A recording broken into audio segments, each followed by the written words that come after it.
Call the April 3rd work session meeting of the Keystone Central Board of Directors to order. We'll start with a salute to the flag and a moment of silence.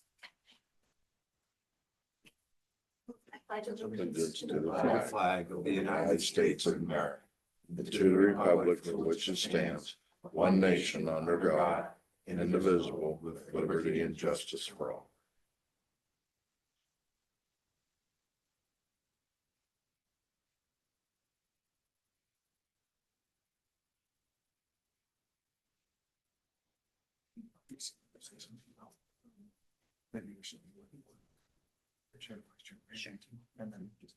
We'll do it first. Okay. Roll call, please. Dr. Baldino, Here. Mr. Cannon, Ms. Donahue, Here. Mr. Elling, He's there. He can't talk. He's driving. Mr. Johnson, Here. Mr. Knopf, Ms. Lynch, Here. Mr. Scott, Here. Ms. Smith, Here. 7 members. I'm here. I just got it unmuted. Sorry. So with Mr. Elling's absence and Mr. Knopf's, the board has agreed to let me run the meeting tonight as a past president. So it's been a while. Please bear with me. So we had an executive session tonight from 6 o'clock to 6:23 with personnel and legal matters. And so we're going to start with our student government reports from the Central Mountain Middle School. We have Caroline, and I'm sorry, I don't want to butcher your name. Come on up. How do you can let me know how to pronounce it? Be great. Sedaris. Okay.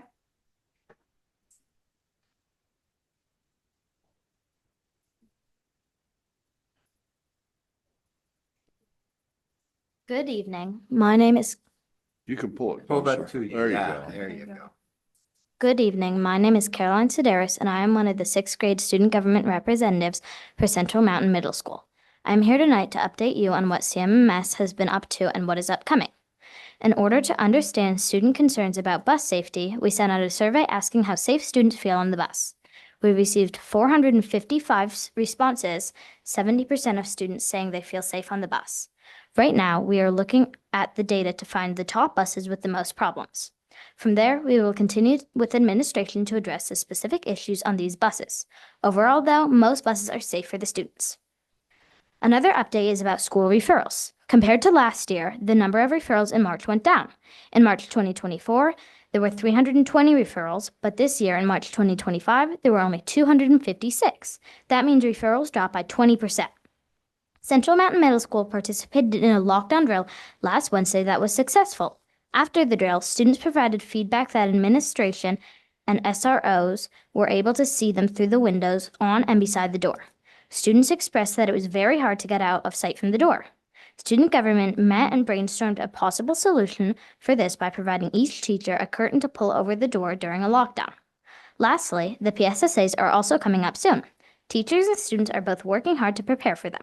Students will be taking ELA April 23rd to 25th, Math April 28th to 29th, and 8th grade will take Science PSSA April 30th to May 1st.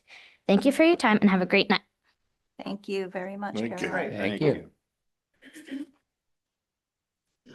And for the high school, it says Christine, but I have a feeling it's Christian. Christian Portland. I figured it was Christian. All right, have a seat.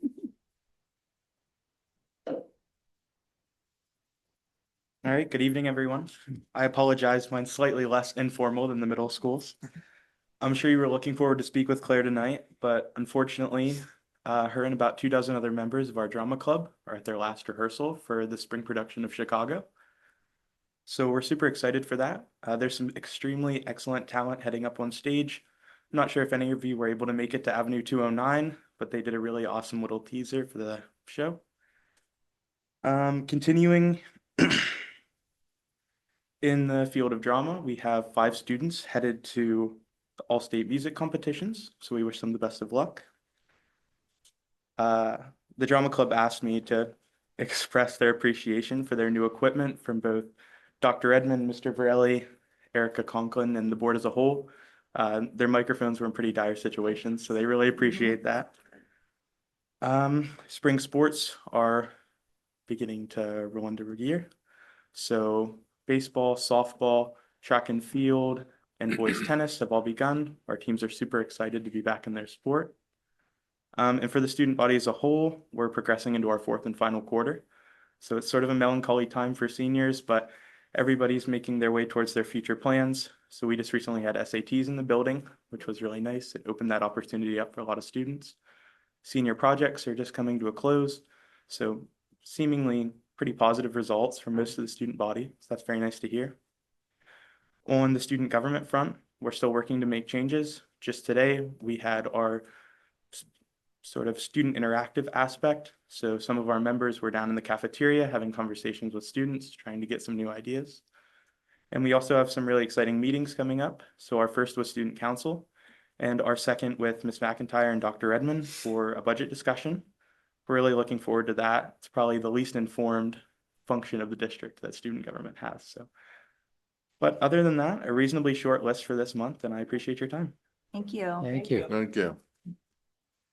All right, moving on to our presentations. Joni, we have the proposed general fund budget update.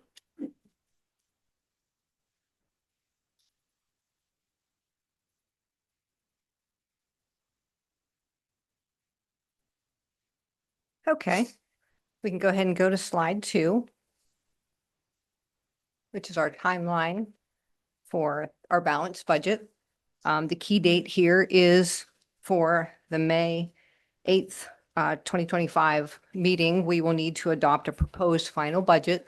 So tonight I'm looking for guidance as to how you want me to proceed submitting that budget to PDE. The next slide, and we actually have some good news. This is our health insurance renewal from Benecon. I have budgeted 15%. It's actually 11.8. So that is actually very good news. December, we were actually 10% above expected. Then January, we dropped to 5, and we are currently just a little over 1% above expected. So that's what helped our renewal rate to drop from actually 18 to 11. So that is actually really good news. The next slide shows you then an additional reduction, the additional reduction of the healthcare benefits, and that yielded $307,000, $500. Again, that added to the reduction from the original budget, and we are looking at a $1.8 million reduction from the original budget. The next slide will show you, this is with our no tax increase. Because of the additional health insurance reduction in the rate, we'd actually dropped our deficit down to 3.7. So we were, gearing up to decrease that budget or decrease that deficit. The next slide shows you if we were to have a 1.78 millage increase, again, that yields about $490,000, and it drops that deficit down to 3.2 million. The next slide shows if we would have a 3.55 millage increase, it would drop the deficit down to 2.7.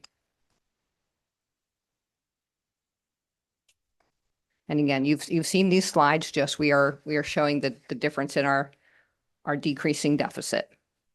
The next slide, what I wanted to show you with this slide is the property taxes we are proposing, and this is the no tax increase, would be about $24.7 million of revenue that we would bring in with no tax increase. What I wanted to show you is what it really covers. We have 2 mandatory expenses.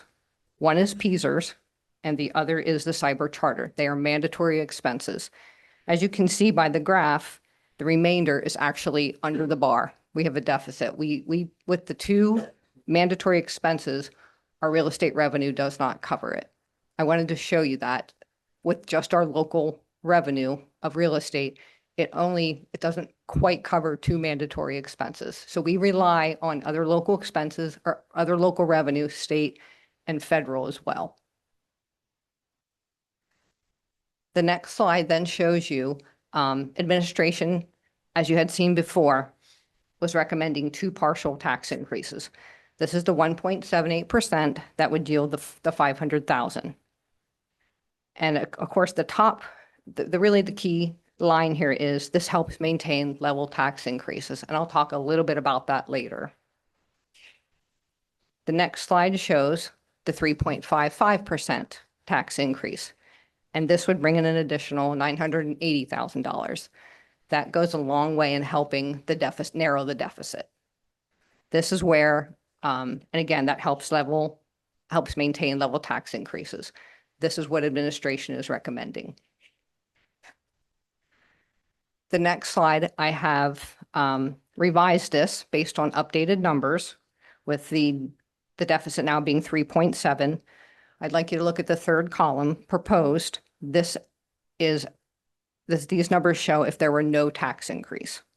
So you can see by the end of 25-26, our unassigned fund balance would be about almost 3%, 2.9%. The next line over, proposed, that's showing the 3.55% millage increase, which would increase it to about 4%. A healthy fund balance is somewhere between 7 and 8%. We had some questions at the finance meeting, and Dr. Redmond and I met with Dr. Tim Schramm. He is the director of research at PASBO.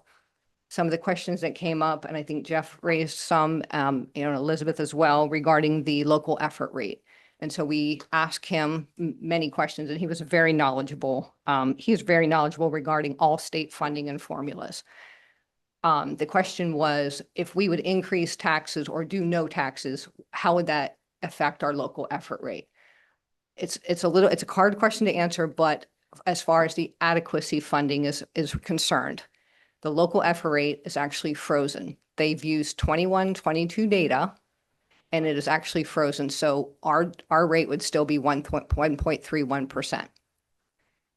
But what I want to tell you is that formula, that local effort rate, is also used in the basic ed rate and the special ed rate, those formulas. They are calculated differently than the adequacy fund.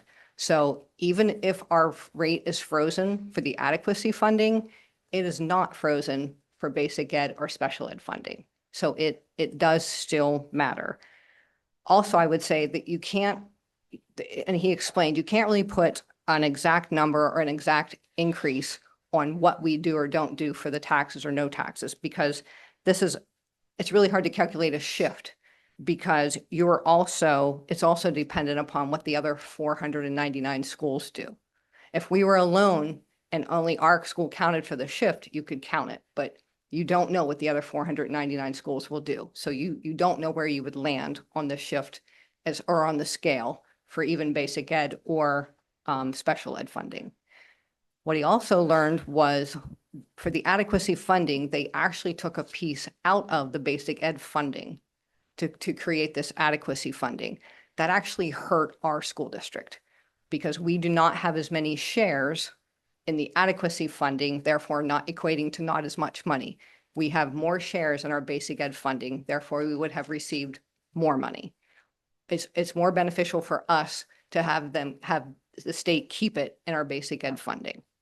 Do you mind if I talk about the Nope. shares for a Nope, minute? go right ahead. So for the state funding comes in roughly 3 general threads. One is basic education funding, one is special education funding, and then there's just adequacy funding. And if you think about each bucket being worth 1, every school district is assigned a share of that bucket, whether it's the basic education, special education, or adequacy. The calculation that looks at all kinds of things, it looks at property taxes, it looks at our average income, it looks at assessed value, it looks at just a million different things, our local effort rate, and it puts it into this formula that takes 3 pages wide of an Excel spreadsheet to get all of the factors into the formula and cranks out our share. And in rough numbers, our share of the basic education funding bucket is about 0.00212 or somewhere in there. Our adequacy funding share is 0.0009. So it's a whole 2 orders of magnitude less than the basic education share. So the more funding that is left in the basic education bucket, the better off we do because we have a greater share of that bucket than we do of the adequacy funding bucket. Does that make sense? Yeah. Makes sense. Yeah. Sort of, kind of. So when Joni mentions shares, it's the proportion of that total bucket of whichever funding stream it is that we get out of that overall funding stream. What is adequacy? Through the court case from February of year before last, Fair funding. the fair yeah. funding court case, they came on a number that successive school districts spend per student. And it's, again, a whole bunch of stuff went into that. And the adequacy formula was intended, as I understand it, to sort of level the amount that school districts receive so they can spend something similar to what that really effective district spends per student. Okay. Does that make, I mean, it's Well, a considering complicated. it's the government, it makes sense. Yeah, I was gonna say, it's, It would have been nice if the adequacy fund was in addition to Yeah. basic ed and special ed. But what they did was they pulled out a piece of basic ed and called it adequacy funding and then distributed it through a whole different formula, which Clearly, they did don't not believe- Yeah, benefit. clearly Keystone they Central. don't believe in the keep it simple, stupid No. principle. so, Okay. may I? So whoever these powers to be that produce this, basically, it sounds like shifting money, and you really don't get any more money, except for extremely depressed areas. I mean, that's what I'm hearing. It's not as simple as that. Yeah. There's far more that goes into it. Again, it's partially it's the local effort rate, partially it's what the income is, partially it's the assessed value that's in the district. It's market it- value, yeah. head of household incomes. I mean, the formula just. Well, that's what I'm saying. They've created a database of mathematical equations. So at the end of the day, you're really not getting any more money. It's just coming from a different spot. We actually received less money this year because of the shifting of money and how the formulas were built. I'd love to meet the people that were sitting in the room and came Yeah. up with this. Right. So the question, Joni, that you mentioned that came up last time is, so what does that mean for us if we do or don't make a change, if we increase our local taxes? And unfortunately, we don't have an answer to it. The person that helped figure out how all these formulas work, the guy who we think is kind of at the top of the understanding of how all these things work, he said he can't tell because it's not just what we do, it's what the other 499 school districts do that will determine how our local effort rate may or may not change our share of the basic education bucket or the adequacy bucket or the special education bucket. So we're not supposed to be able to understand. Sounds like somebody read Catch 22. Chris, you have a question? In the finance meeting, I asked about how far in debt we are. Did you get that figured out? Cause I've not heard anything. Yeah, so I was preparing something to send out in my normal Friday memo. Okay, Let me pull that up real quick. Just a second here. and then is any of that debt, the payments and that figured in for, Yes. Absolutely. Yeah, In our that's all- budget, that's all in our figured. yearly. Mhm. So there's a couple of ways to look at your question. Here's the way I looked at it. The district debt is in the bonds that the district has taken out, and the district has taken out bonds for 3 projects. In 2020, there were 2 that were taken out, one for 13,590,000 for the planning, design, purchase, acquisition, construction, furnishing, and equipping of certain additions, alterations, and renovations to school buildings, facilities, and grounds with respect to a guaranteed energy savings project. And then there was another one in 2020 for 9,800,000 for similar, but more about alterations and renovations to school buildings. And then more recently in 2023, the first bond for Liberty Curtain for 9,985,000, and then the second bond for Liberty Curtin 2024 for $9,990,000. So in total, right now, the district owes $43,365,000.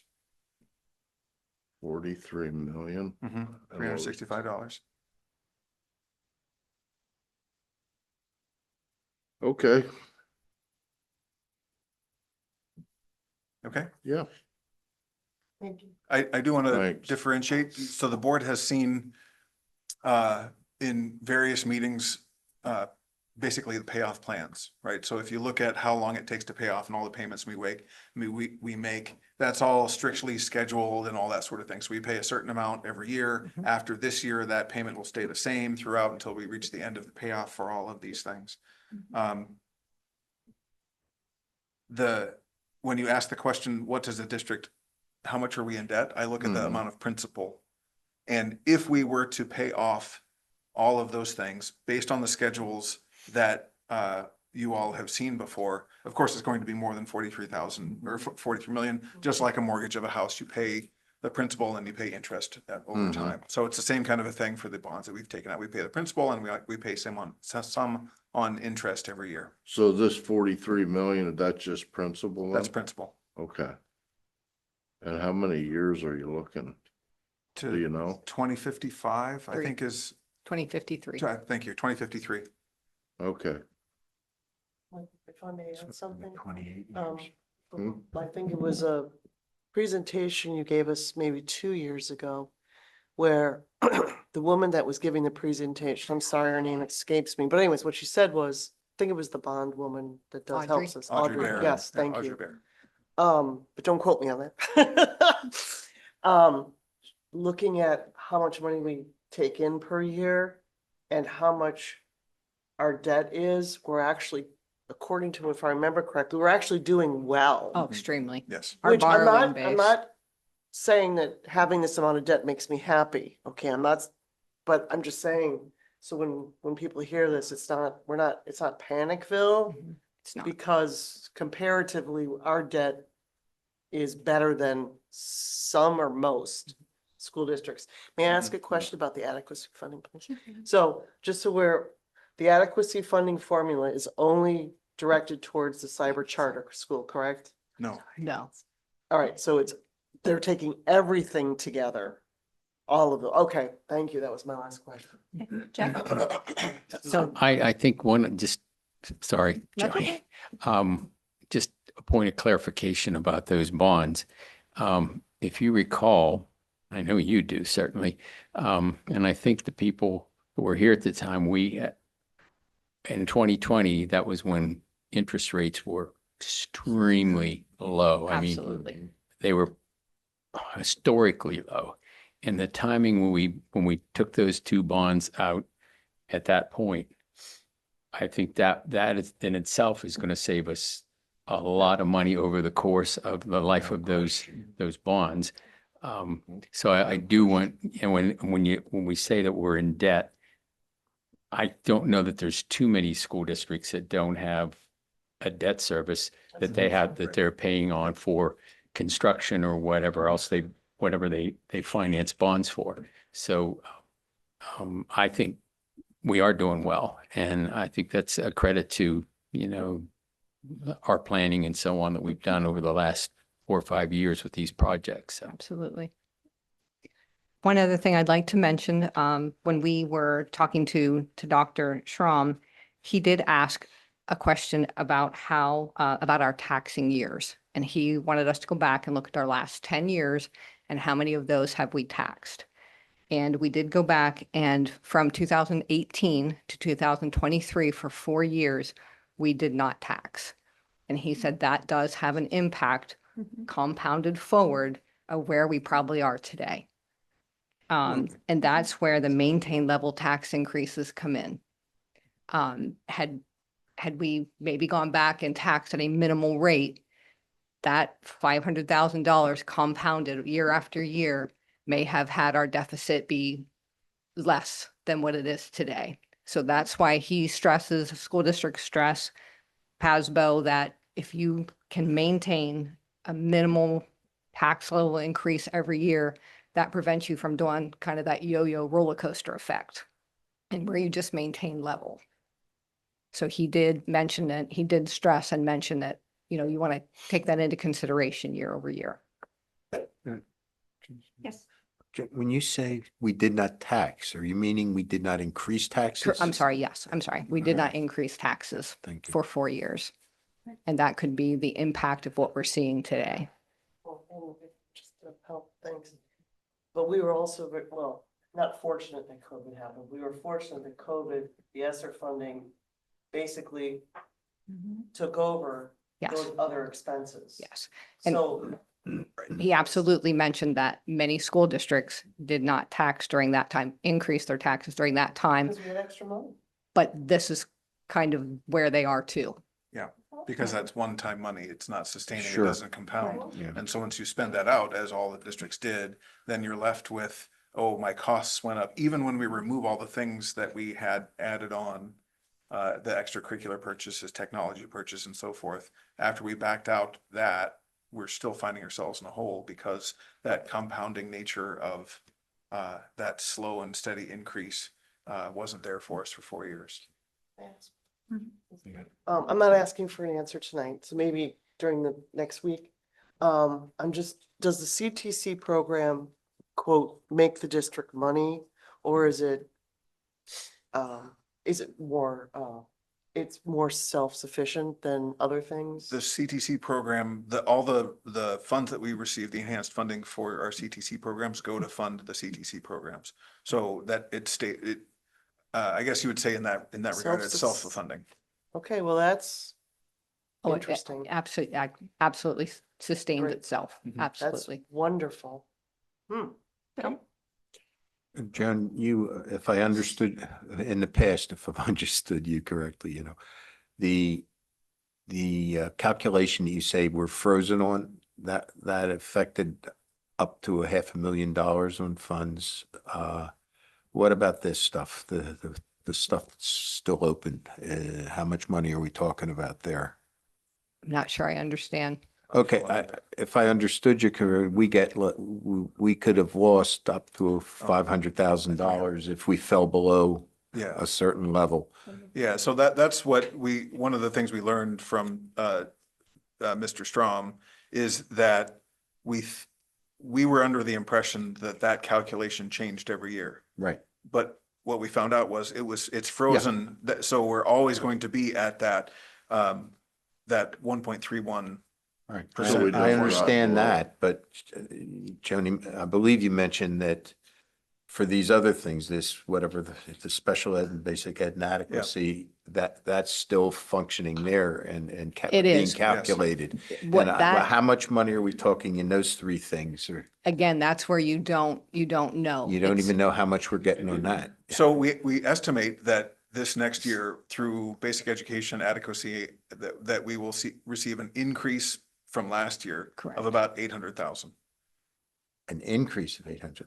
Yeah, Wow. So so- we're talking a lot of money there. Yeah. Yes, except that Okay. if you think about the rate of inflation from Yeah. last year to this year, if you look at the rate of inflation or just the cost escalation because of our contractual obligations, that is 5 times that at least. Mhm. So the amount of increase that we're getting from the state doesn't come anywhere close to covering the increases that we don't have any control over, the increase in costs that we don't have any control Oh, over. no, that's not what I was driving at. Mm-hmm. I want to know how much we could potentially lose if we fall below this Yeah. magical level. And, it's a lot of money, it sounds like. Yeah. All right, thank you. So what I'm doing is I'm looking for some guidance. Next in May, I have to come to the board with a proposed final budget. So I need to come with a PD, a proposed final budget. So I need to know what direction we're taking. So to be really specific on that, in the presentation here, you've seen the administration recommendation of 50% of the Act One index, which is 3.55%, which would generate a little less than $1 million above what we would receive if we don't change our tax rate.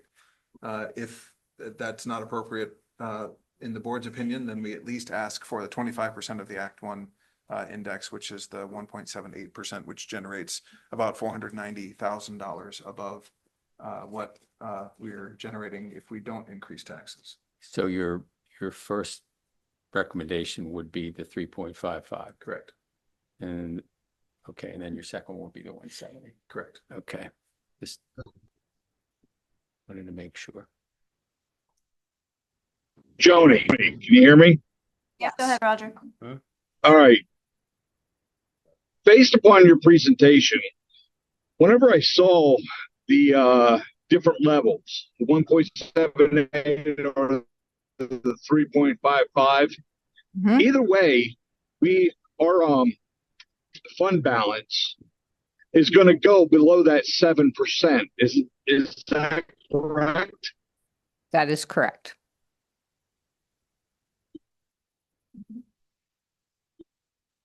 There are some other variables that we're trying, that we don't know, that what the state will do.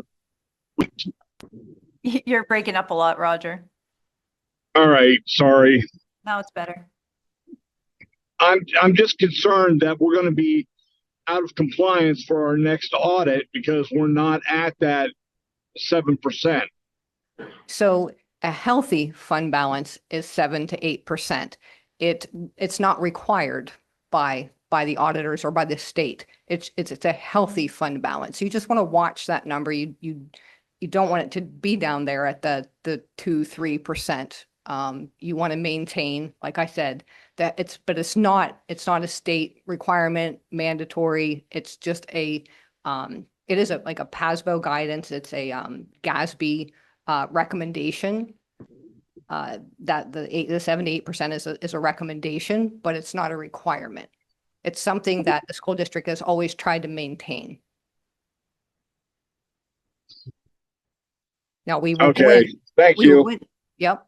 Yes, we will actually go into next year though, as we do every year, and try to reduce our expenses as we go through the year. Mhm. We might see the $8,000 cap with cyber charter, or $10,000, cap that would help us. So that could also decrease expenses. It's just not a guarantee. And I don't want to add anything into the budget that we don't know. Do you want a consensus? Yeah, well, that's kind of like flying on a wing and a prayer. Yes. Do you want it tonight or next week or? Really, Next we're week. looking for next week when we have the voting session, because we will need the board to take a vote Sure. on that. Okay. Anything else? Thank you, Joni.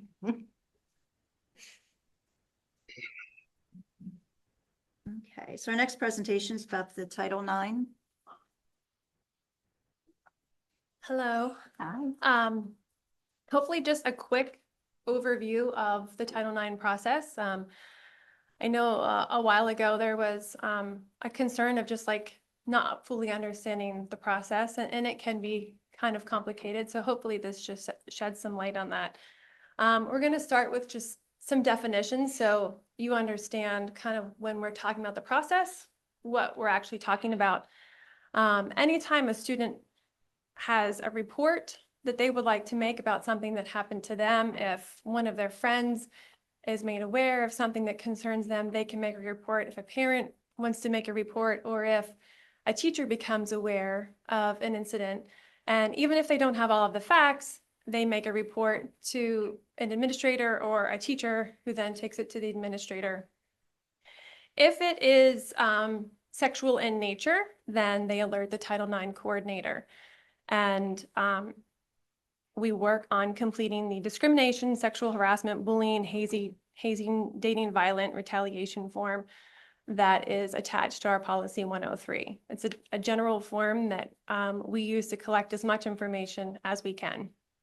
So when we get a report of such a nature, then we go in and we meet with the complainant, which is the person making the report. And we interview to try to get as much initial information as we can.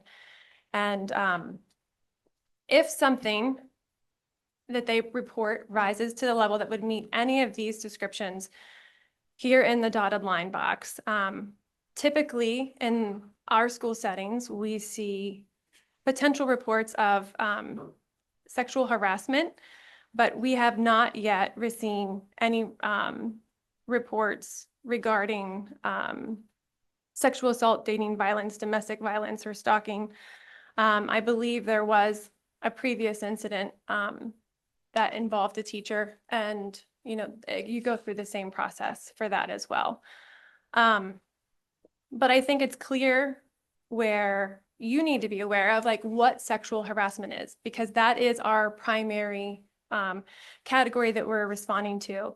And sexual harassment is an unwelcome conduct determined by a reasonable person to be so severe and pervasive and objectively offensive that it effectively denies a person equal access to the recipient's education program or activity.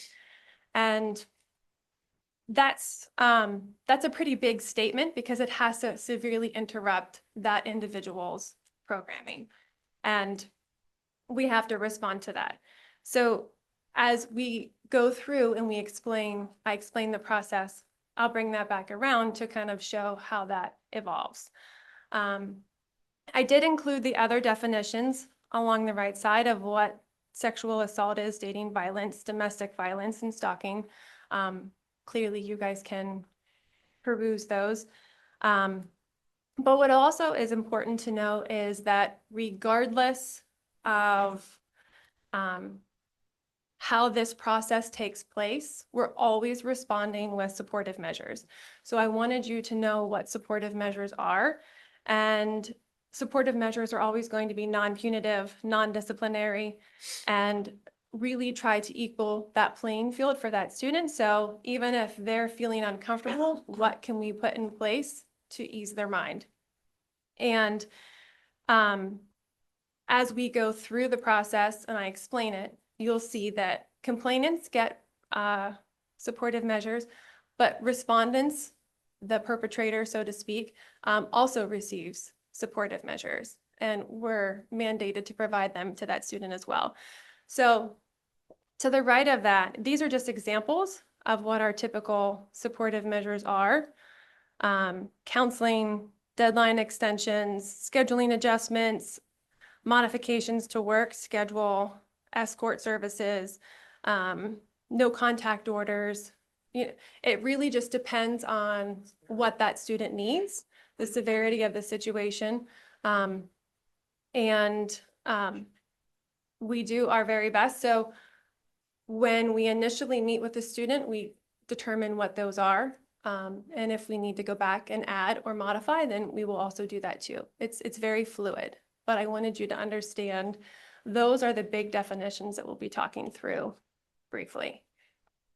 So on the next slide, when the report comes in, as I mentioned before, the report comes in when it gets to the principal, if they believe it to be sexual in nature, they will contact typically me as the Title IX coordinator, and then I will meet with that complainant and obtain as much information as I can using our report form. And we talk about supportive measures. So what does that student need right from the get-go? How can we support them? And depending on what the report or the claim was, I have to go back to our definition and does the action that happened rise to the level of sexual harassment? Does it meet all the criteria? And, of course, like, did it happen in the school building or on a school trip? And are they an individual of the United States? Like, once we check those boxes and it meets that criteria, then we have two options. We can go through a normal, no formal complaint process, so an informal process or a formal process. Typically, if it does not rise to that level of sexual harassment or doesn't meet any of the other criteria, I would recommend that we go through the informal process. At that point, all of those supportive measures, regardless, stay in place. And we look through if the parents are in agreement, because then you can take it back to the parent and they can decide, no, I don't agree with you. I want to make it a formal complaint. Or if I feel like it is close to it could meet the criteria if I, get more information that could push it over the edge, because you have to show the preponderance of evidence when making this decision, then I can also sign and make it a formal complaint myself as a Title IX coordinator. So just sticking with the left side of that chart right now, let's say that I don't feel that this would rise to the level to meet that criteria, and nor is the parent interested in making it a formal complaint. It stops there where the supportive measures are in place. And like I said, if we need to add anything additional, we will. But it gets kicked back then to the principals. And then if there are any consequences that would need to be put in place from our policy 218, because it met some other criteria that would require a disciplinary measure, then that would happen and they receive that consequence. So, however, if a parent decides, no, I would like to make this a formal complaint, or I as a Title IX person sign it and make it a formal complaint, then it just formalizes the process. So I want to stress that because I think there's confusion of informal and formal, where formal is much more serious. We're still going to completely investigate the situation. We are still going to provide supportive measures. And the difference there is, though, however, if it is a formal complaint, 0 consequences can be issued to the respondent until the end of the process. And it's a long process. So, and it's a long process because of the documentation. So it's not like we're doing anything extra that we wouldn't have done with an informal complaint, but it's the notification. So when the formal process comes in, the formal process is signed, notification to the families with the complainant and the respondent are, you're now involved in a Title IX formal complaint process.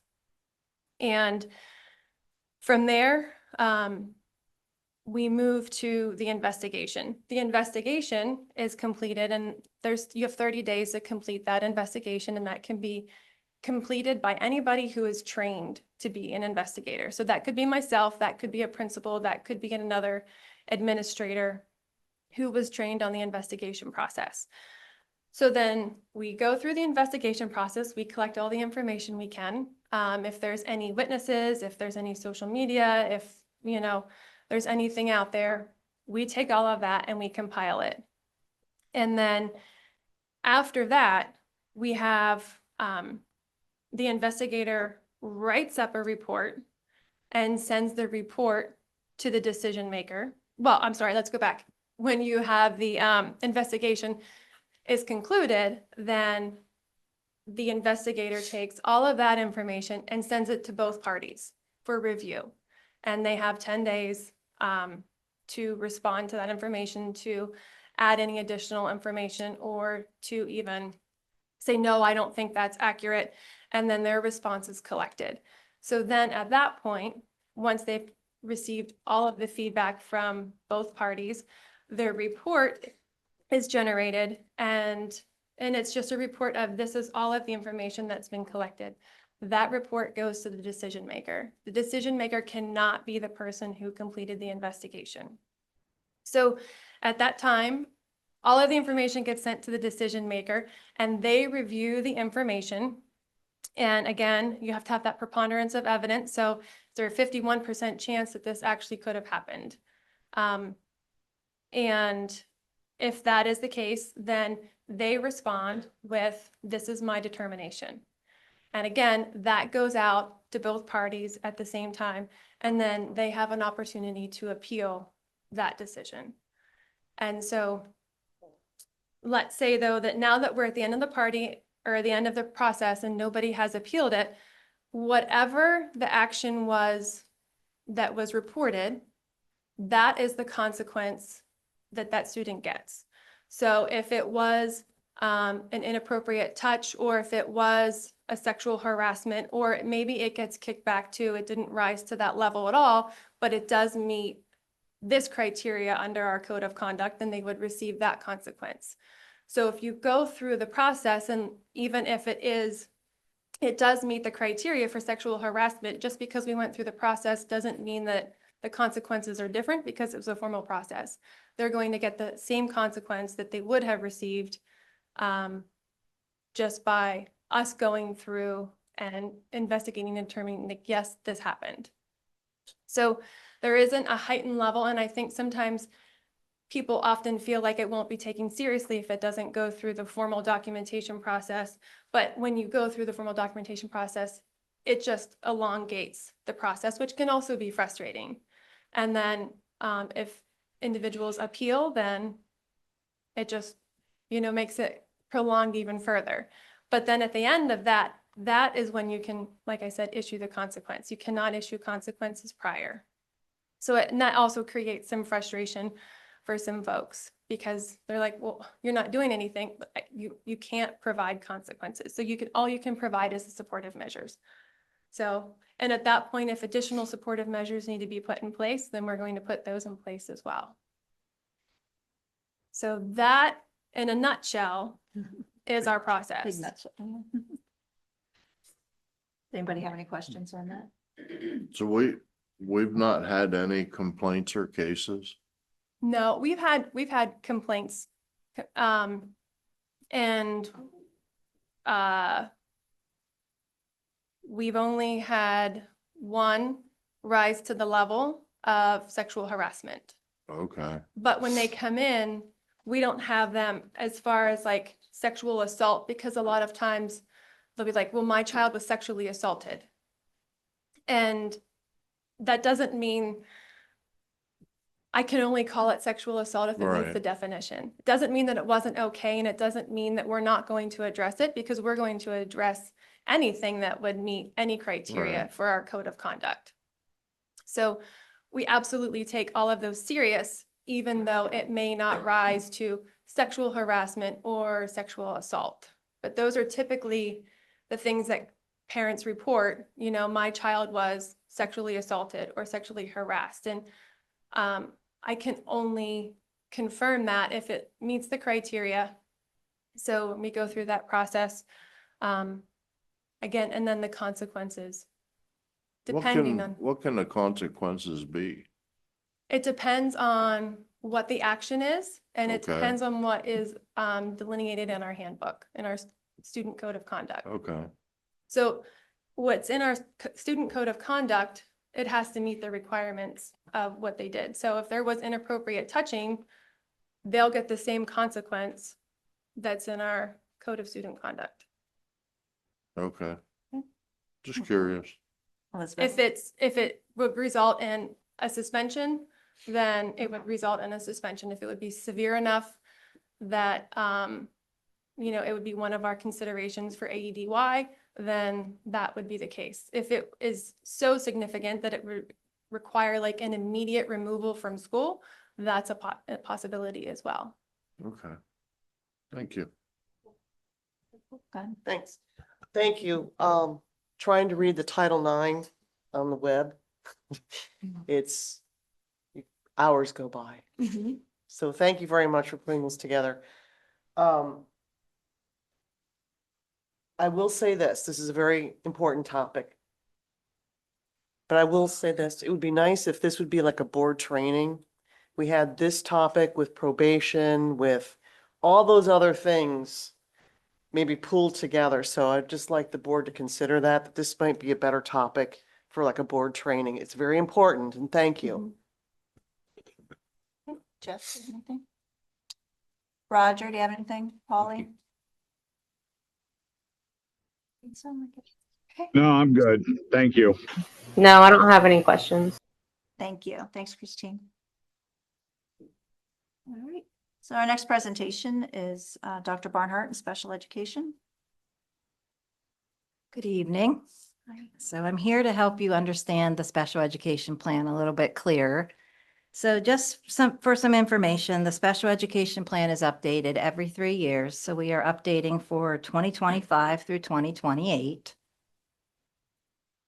The data that is utilized is the 2023-2024 school year. So during that time, our total enrollment was 3,378 students, which gave us a population for special education of 19.1%. The purpose of the special education plan is really three things: that we are assuring that district special ed programs and services are appropriate, that they're compliant, and that they're effective. So the way we measure whether or not they're appropriate is that we are offering that continuum of services. So we are offering opportunities for our students who are identified to receive instruction, whether in the general education classroom with accommodations or in some of those self-contained classrooms, or if they need be outside of the district as well. The way we remain compliant is through cyclical monitoring, and that happens every 6 years. The district just went through its past cyclical monitoring in 22-23. And you'll note if you go down through the actual plan, there are a lot of blank spaces, and it will say there's no current corrective action. So that is a positive. There aren't anything that we need to correct from that previous cyclical monitoring. And the other component that we're looking at is, are we effective? Are we incorporating improvements that were identified during that monitoring to make sure that our programs are effective, we're offering that continuum of services, and that we are remaining compliant? The next slide talks a little bit about students, non-resident student oversight. So we are fortunate that we don't have a juvenile detention center in our geographical area. If we did, we would be responsible for providing education for those students. However, we do have an adult correction facility in our geographical areas, and there are times when school-age students are incarcerated, and if that happens, we are obligated to make sure that they are being educated. So the way we do that, we offer our online learning courses as one way. For some of our students who may have a disability, they need access to a special education teacher. So we work with the warden to try to make sure that we are providing opportunities for some of that online instruction so they're receiving direct instruction. Obviously, those are typically out of our hands and they're court-ordered placements. They aren't placements that the school is making. The next slide talks a little bit about least restrictive environment. So the goal in special education is to educate our students in that general education classroom as much as possible with accommodations, modifications, and specially designed instruction. So there are a few numbers there. Again, they are based on the 23-24 school year. And if you notice, we are right in line with state numbers in regards to the percentage of our students who spend 80% or more of their school day in regular ed. Same with our students who spend 40% or less of their school day. So 11.2% of Keystone students are receiving 40% or less in their school day in that general ed setting, and 10.3% for the state. And then the other educational settings, those are students who may be serviced outside of the school district. The next slide talks about students who are being educated outside of Keystone Central geographical boundaries. And again, we do have students who are sometimes placed by the court. We have medical placements for students who may need hospitalization settings. And we also do have IEP team decisions where the district's sending students out based upon what the IEP team has determined is that least restrictive environment for that student.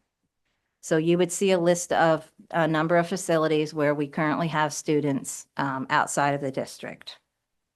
Some of the things that we do to collaborate, we make sure that we are sharing records. We participate in IEP team meetings. And one of the other components that we often have is, not as frequently, but we do have some students who receive instruction in the home. That is a very, very restrictive placement. And that is really after we've exhausted all of our resources. Maybe we don't have an alternate placement for a student, so we will go back to the IEP team to make that determination. The next slide ensures that we have positive behavior supports in place for our students. We have attached our board policy on behavior, which was just updated in November of 2023. And that really talks about the IEP team process to make sure that you are conducting a functional behavior assessment, gathering data, doing observations, coming up with a hypothesis to determine what that student needs and to have a positive behavior support plan. Oftentimes, students, we go through that process based upon whether or not a student has behaviors that impede their learning or learning of others. So that again is a special education IEP team decision. We have a number of students in the district who do have positive behavior support plans. Also, a component of the positive behavior support assurances is that we are providing professional development, and we do. We utilize safe physical care, and that many of our teachers, all of our administrative staff, many of our paras are trained in safe de-escalation and restraints. We try the best that we can not to become physical with students, but if they are in danger to themselves or others, sometimes we need to do that. There is a system in place that we are monitoring that through the state. We send in all of that documentation, and the state is aware when that is happening. The next part of the plan gets a little bit confusing. It's many, many pages. It talks about caseloads. So it lists all of our teachers and the caseloads that they have. You might see some codes. LS would be learning support, ES would be emotional support, and so on. So part of that is we need to make sure that there's an age range exception. So students in K through 4 cannot have higher than a 3-year age range in those classrooms. Now, sometimes that happens with our elementary model. We have some of our students who are in K to 4. So you take that back to the IEP team and you make sure that you're clear with that with the parents and the families, and you can document that in the IEP. In the secondary, that would be a 4-year span that you're monitoring that students do not go past that age range for 4 years. Part of the other component of this piece is classroom physical space.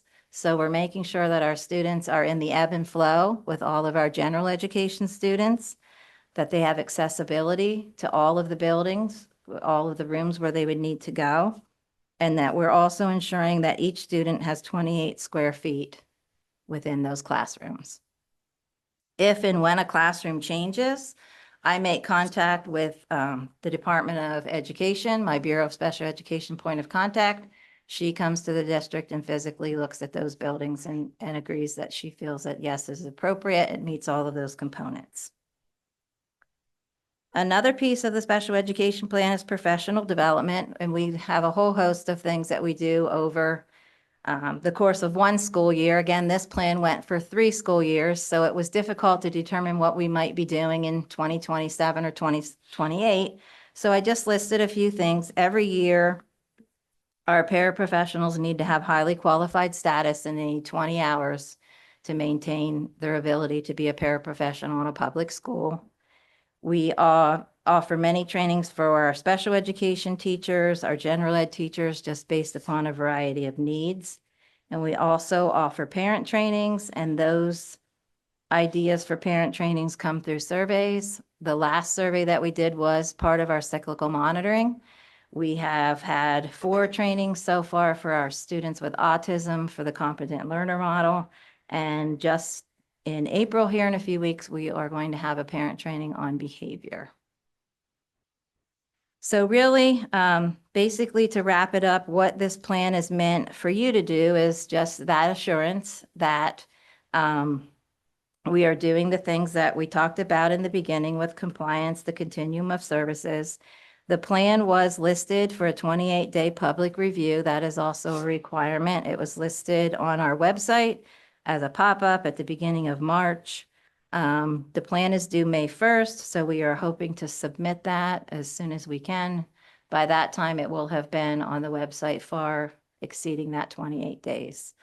And then just that affirmation, right? The affirmation is that we do offer that continuum of services, including those alternate placements. We have a child study team process in place. We have policies and procedures. We are in compliance with the Bureau of Special Education through PDE. And any medical assistance reimbursement funds that we receive, we are making sure we are using them to enhance and expand our special education programs. Anybody have any questions? Elizabeth? Thank you. Thank you. Again, another incredibly important topic. But again, I'd like to say that this would be another opportunity for a board retreat topic. And then we could go a little deeper, but this is a work session, so I'm going to limit something maybe for a future discussion. But thank you very much to everyone who does everything for us. You're welcome. Anyone else? Go ahead, Chris. How does, all of this, the only thing I didn't see on here was transportation. So Do we have special plans for that too? So transportation isn't something that we need to report out for this particular plan. It Okay, is not part of our cyclical monitoring. It's not something that they come in and look at. The only component that they would look at would be, they do go through our documents. So many of our students who receive specialized transportation, that's considered a related service.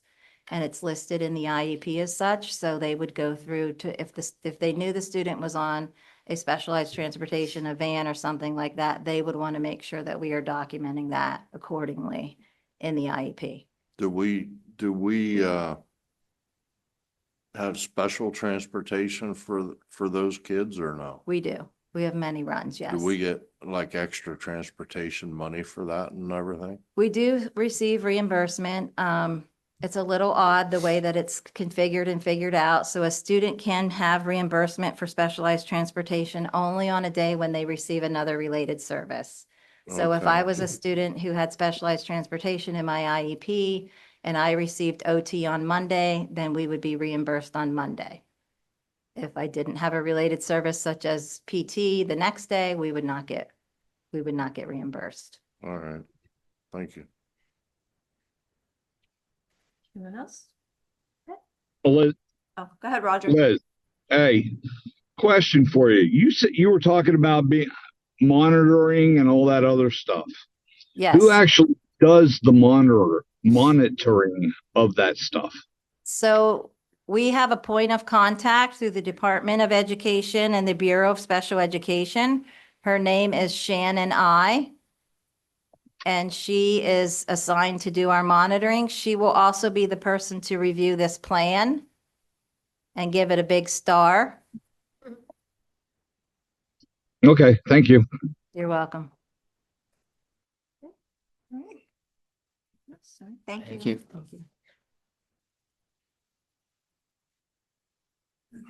So superintendent's report. For the sake of time, if it's okay with the board, I'm just going to mention one thing and then divert the rest of my report to next week, just so that we can keep the meeting moving along. The one thing I want to remind the board is that Central Mountain High School Theater Group is putting on Chicago this weekend. You can get tickets online through their Facebook page or, of course, at the door. So just keep that in mind. Where's that at? Here? Here. Okay. We'll move on to our hearing of visitors. Just a statement we have to read.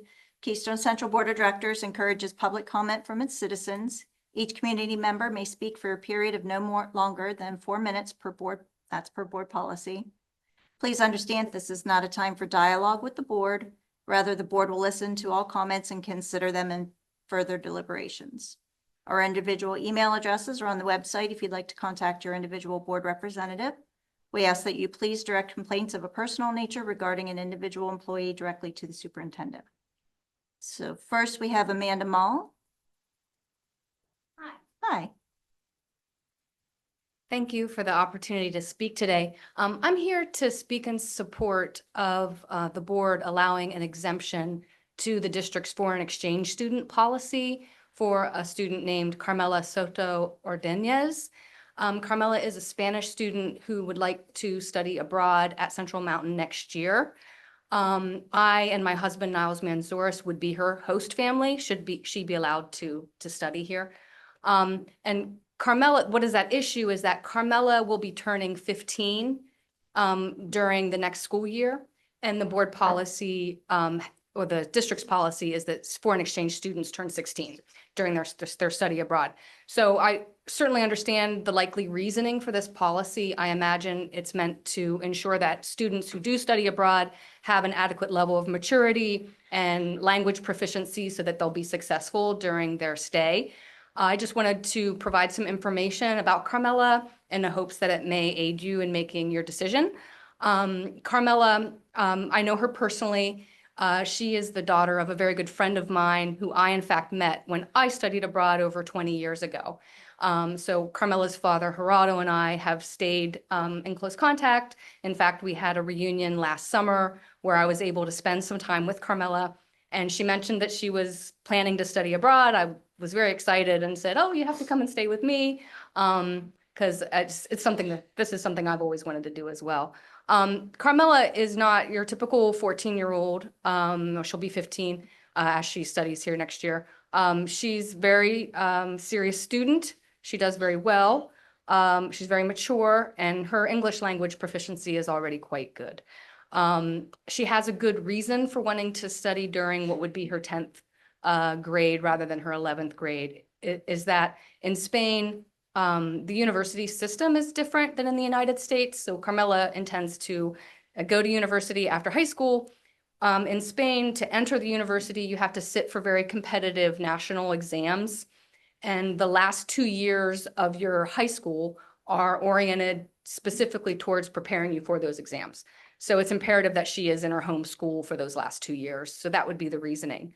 I would also say that as far as integration socially, her being a little younger and that sort of thing, I have made arrangements. I have a friend who has 2 daughters who are close in age to Carmela. So they're very excited to meet her and help her get to know people. I think this would be a great opportunity, not only for her, but for Central Mountain students and our community as well. It provides an opportunity for them to meet someone from another country, to learn about another culture, and maybe even considering studying abroad themselves. When I was in high school, I thought about studying abroad.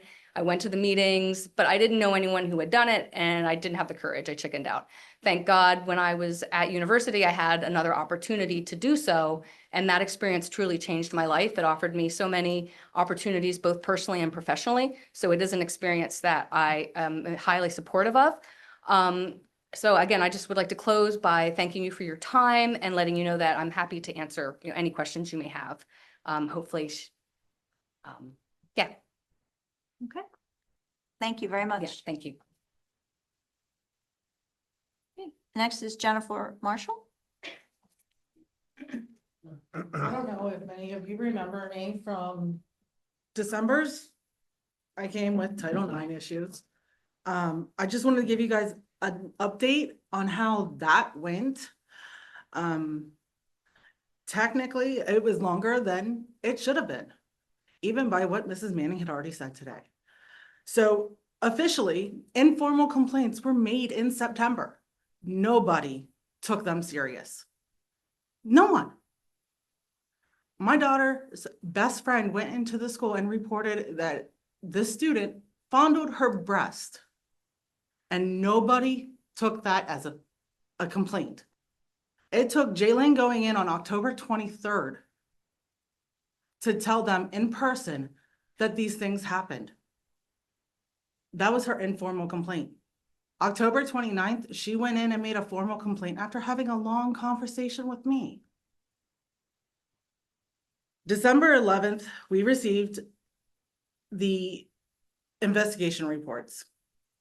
Everything but one interview was in those reports. Finally, on January 2nd, I received that final report, that final investigation. January 27th, the decision was made, and I received information from King's Pride, the lawyers that handled it. January 29th, consequences were determined. I asked to know what those consequences are. I was told that I was not privileged to that information because it was not my child. How can I make sure that the consequences are upheld if I am not aware that they are even made and put in place? To this day, I have no idea if they are made. and put in place. In Ms. Manning's presentation, she said that any friend can make a report. Failure 1. There was at least 2 to 3 reports made by my daughter's best friend. Nothing was done. So sexual harassment consists of grabbing body parts and making a child feel uncomfortable in the school, according to the report. Success. My daughter is uncomfortable. We have thought about changing schools. She is hesitant to change schools because she's made it so far in 11th grade. Her grades are decent. They have not dropped because she's not willing to fall behind. She has goals. I'm proud of her for the woman that she has become, but the system's failing her. So you have 30 days to complete the interview. You had from October 29th to November 29th. We didn't receive anything until December 11th. I did not know who was doing the investigation until December 11th. I didn't know that it was even started, if you want to know the truth. You have 10 days to respond to the investigation. On December 13th, Jalen made a response to every investigation portion. The girl said that she touched my daughter's necklace. I provided pictures of every necklace that my daughter has worn in the past 2 years. None of those necklaces went down in her breast. And that's okay, because there was no videos of it. So it didn't happen, is what it sounds like. When is enough enough? We have this Title IX in place, but it's showing that it's showing the victims that it's okay to be a victim. We talked to Dr. Redmond, Mr. Scaff, Mrs. Klein at one point, and it was made that the assailant was not going to be in my daughter's classrooms. She was not going to be in the halls at the same time as my daughter. This girl walked into my daughter's classroom during class. She was given a pass. How is that successful? How is that not failing my child? And now, what are the consequences? Where are the consequences for this girl? My daughter's seeing her every day in the hall. This girl is staring at her nonstop. Where is the consequences? They have had run-ins in the bathroom. My daughter is able to go to the bathroom in between classes. Why is this girl in the same bathroom when she's supposed to be cyber schooling? My daughter is over it. Her self-worth has been deteriorated. She is in counseling she's been in counseling, but it's gotten worse. She stopped writing. She's a published author. She stopped writing. That was her means of communicating her emotions. She wrote a poem the other day for the first time since September.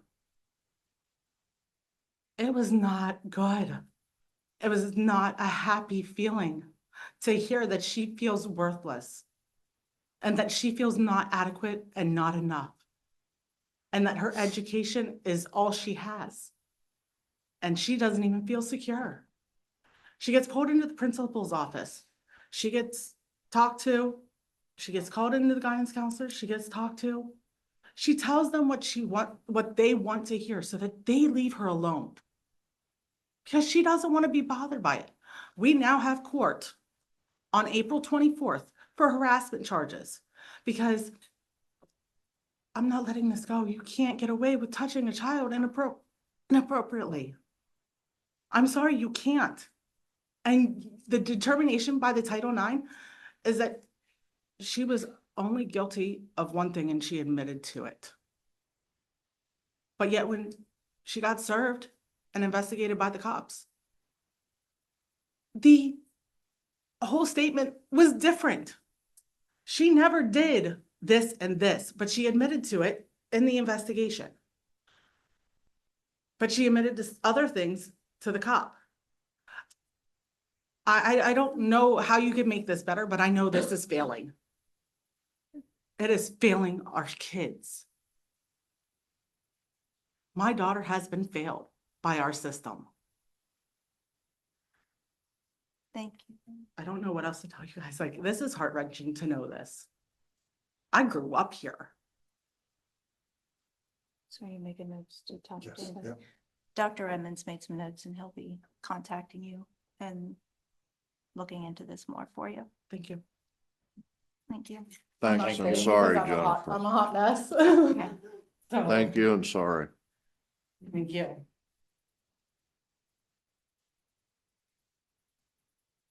Okay, move on to committee reports, curricular, co-curricular. Okay, so in our meeting, Megan went over the transition to the third edition of the Bridges Math program for K through 4. This will require more resources for the teachers, but has already been budgeted in for, so we don't have to worry about that. And both Mr. Polito and Mr. Peters gave an update on our fall and winter sports. And that was pretty much the whole meeting. Thank you. Next is personnel negotiations. We met March 24th, and you'll see an item later on in the agenda for the, I'm gonna find it for you. The event security and suggestions on increasing their pay. And we discussed other various personnel matters that'll be coming up. So then facilities. Okay, thank you. We had a fairly short agenda. We met on the 25th of last month. And we had 4 items for discussion. First one, you'll see, the first 3 I'm going to mention here, you'll see on your agenda tonight for possible approval. First one is replacing the Woodburn Elementary gym floor with a new epoxy floor. The floor that's there is in pretty bad shape. It's in need of replacement. It has been needed replacement for a while. We looked at it a couple years ago, and the cost was very expensive at that point. Apparently, for some reason, the price of the materials have gone down. So we're recommending, there's a local company from Pleasant Gap that has been selected to do the work. It is part of the 10-year plan. And so that project is being recommended. I guess Mr. Umbenhauer, the principal, and Mr. Hoy had looked at the different, I selected the color that they want to use there. And I think even probably are going to involve the students with that. So that is the recommendation for approval on that. The annual gym sealing of the gym floors in the 2 high schools and the middle school, which is done every year. The cost for that ranges, I think, the middle school and Bucktail was $5,000 or $6,000, and the high school here is a little more. It's about 10, and that's it's done every year. It's just an annual sealing of the floors.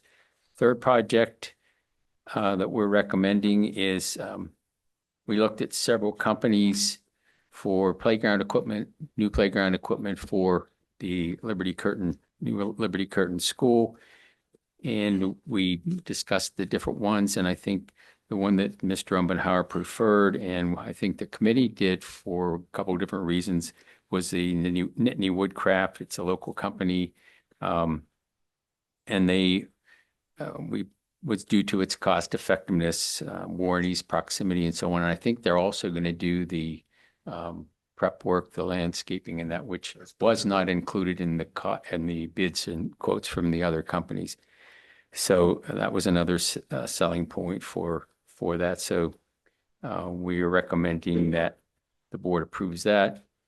And then this next item kind of spills over into Bill's report, because we had talked about, which I'm sure he's going to mention too, as the finance committee, but we had had a pretty lengthy discussion on a very difficult decision. We were recommending or discussed allocating $1.5 million from the general fund to do a couple very essential projects. Excuse me. One was the HVAC chiller here in this building, which is at its end of life. It's been in here since the building was built. So it's approximately 25 years old. It needs replaced badly, as does some HVAC equipment over at Woodward Elementary. And we've talked about the choice between doing that or spending this money, if we choose to allocate it, for a new swipe system and camera system for all the buildings in the district. Both of these projects are equally needed, and that's what made the decision so difficult. But after a long discussion and back and forth, we came up with a recommendation that the best use of that funding would be for HVAC, the HVAC equipment replacement in those two buildings. Not that the other is not important, because our camera system is starting to age, as is the swipe system for getting into the buildings. Both projects need to be done, but unfortunately, you only have so many dollars in the pot to use. So that is our recommendation. Should we go ahead and approve the movement of that $1.5 million? And so that's it. That was it for that meeting. So then the Finance Committee? We met on 25th of March. As was listed in the published agenda, we discussed the preliminary budget report. Joni's already dealt with that tonight again. She must be going nuts. We're having to do it so many times. We also discussed what Jeff just mentioned, the committing of funds for the HVAC systems. And that sounds, I remember Rob Pasella told us they were on life support and had been so a year and a half ago. And he said they had been so for some time. So I think that's a pressing thing that ought to be done. We discussed the interest earnings on our deposits. And something that wasn't on the published agenda but was added by unanimous consent. We discussed the episode of, for want of a better term, financial irregularity that occurred and was pretty much resolved. It was mentioned that it would have been more appropriate if everyone on the board had been informed, not simply selected members. And Dr. Redmond assured us that the system error was fixed and it wasn't going to happen again. That was it. Thank you. So then we have our treasurer's report. Are there any questions on that? Financial reports? And the enrollment report? On the enrollment, are those numbers correct? We lost 31 kids in 1 month? I have to assume that the numbers are correct. I didn't So verify then them. last No. month, we had 3,317. This month, we're down to 3,286. I didn't know if that was an error or if we truly lost 31 kids in 1 month. Probably lost 30. From February 25 to this month was 3301 to 3286. Okay, well, in the report online, it showed 3,317. I'm looking at the one that's attached to the agenda. Yeah. All right, So it looks like 15. okay. I'm just wondering if that was correct. All right, moving down to board. We have the resolution 156 to commit funds to capital projects. That's what Jeff and Bill just spoke about. Any questions on that? I do. Okay. That 1.5 million, Jeff, is that, I wasn't at the facilities committee, but is that what the cost of that chiller is 1.5 million? Because what I'm asking is if there's anything left over, could we put that over towards the security system? Well, if there was anything left, but there won't be. I mean, we'll be lucky if those projects, if the 1.5 cover, because that was one of the questions that was asked. I don't think there's going to be, I think it will certainly take that amount of money to do the project that these ones that we're talking about with these, in these two buildings. I mean, they're pretty pricey.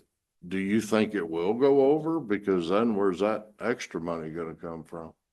I have no idea because I have no idea what So- the actual cost will be, but. May I? So, about 2 years ago, we had, a cost estimate for doing all of the HVAC issues here at the high school. Mm-hmm. And that was several $1,000,000. So, I think 2 years ago, there was a grant attempt that was made to cover the cost. I think it was like $11 million for the whole project. There was a grant attempt a couple of years ago. I tried again last year to get a grant to cover some of that, and both grant attempts were unsuccessful. So the $1.5 million that we're asking to move to commit for capital projects is to take some of that work and Right. pay for it. We won't be able to Right. do the whole thing. It won't be a cost overrun because we can kind of chunk the project out into pieces of equipment, like the Right. chiller and some of the things at Woodward. We won't be able to do the whole thing. We wouldn't try to do the whole thing. We would do as much as we could for the amount of money that's being committed. Yeah, what Dr. Redmond's referring to, that grant we had attempted to get. And I think it was a federal grant and we came very close. And I think we made, it was for, I believe, 13 million, and that number sticks in my mind for some reason. And if we would have gotten it, then we could have, that was the whole point of Right. applying for it. Well, then we could have probably done all of these HVAC projects at that time, because I think that would have probably covered it according to what Rob had figured at that point, but that was a couple years ago.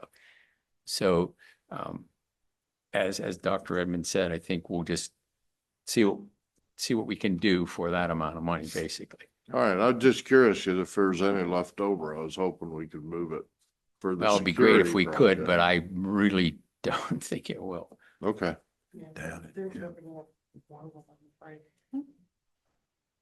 Nothing further on that. We have 2 requests for out-of-state field trips, one for the Bucktail Senior High senior class and one for, it looks like the drama club. Any questions on those? Yeah, they look like they've already been okayed. So I sign off on them before they come to the board, but the board has the final approval on out-of-state trips. Okay, are these already planned and everything? Cause it almost looks like we're, We have to do the planning to find out the costs and get transportation set and all that sort of thing. So they won't actually go through the trip unless the board approves. okay. What show are they gonna see? I don't know off the top of my head. Yes, Elizabeth. I think it's a great thing from what I read about it. I think it's great. It was looking like we were okaying it and it was already in concrete. No, it's not. That's what I was wondering. Elizabeth? Thank you. Of course, I've said this every year. Love field trips, wish we did more of them. But with that said, this form has changed, I think from, well, all right, the previous form had a cost estimate. It said where, I'm going by memory here, where the funding came from and how much the trip cost. Now, this form doesn't state that. Like, is the club paying for it and estimated cost? So I just wanted to bring that to your attention. I totally support the field trips, but this is different from the ones I remember. The drama club's paying for their own and Bucktail PTO is paying for the Mhm. senior class trip. Right, but that's what I'm saying. This form is different and it doesn't have that in there. I think that might be something you want to consider. Anything else on those? Okay. The next is the transportation contract for the remainder of the school year. Any questions? Okay. And then next is the exception request for policy 239 in regards to foreign exchange student. Any questions on that? Yes, Elizabeth? I do. Yes, I mean, yes, I wish we had more students doing the exchange program. My only concern is I don't mind adapting to things that we need to adapt to. But it's the student's choice. If she doesn't or he doesn't want to come when it's beneficial for them, but they still want to use the program. What if there's a student that is willing to do it under our stipulations, but they're getting bumped and we're giving special treatment to this individual? So I will always support international programs. I think they're critical for a child's development. So that's where I'm standing right now. I want every child to have this opportunity, but again, isn't there a child out there that's 16 that would be able to take advantage of it? Again, it's Do the we parents. limit the number of exchange Yeah. students that we have? Or- No, I wish we had more. No, there's So- nothing so that there's- I can see in policy 239 that limits the number of foreign exchange students that we bring into the district. No, So, Very- so It's not an to, issue which I for think, the Okay. yeah. So it's not an issue. So I don't think the concern you brought up is supported in the. Okay, well, I Policy. appreciate that. I just, we have 16 and I am going to adapt. I want to support this. I really do. I really do. I just, Okay. Anyone else? Go ahead, John. I do have one question about the student. If she comes here, what would she be considered, like ninth grade, That was 10th fine. grade? I mean, I'm not sure what grades. Would you come to Come the on up to the microphone, mic. please? Yes, yes. I would imagine that that would be determined by the school and based upon her curriculum, what she has studied and what her grades are and where she would be placed. Mhm. I know that it is common for Spanish exchange students that come to the United States to be like placed above, a grade above where they would be at home because of the timing of how they do their studies. And she's coming in her 10th grade year, what would be considered in the United States for 10th grade year, because for her to go to university, she has to prepare for those university exams, her 11th and 12th grade in Spain. So if she comes, she has to come this year, basically. Yeah, I was guessing if that makes sense. based on her age that she would either be a ninth or 10th grader here. I So, don't know who would make I that mean, that determination. My would- assumption that is would that certainly be the determined. You're school- right. It would be determined by the school Right. and the administration where she would be placed. But I was just curious. Chris? And they have access to her transcripts and all of that to make a determination. I am curious. How many languages does she speak?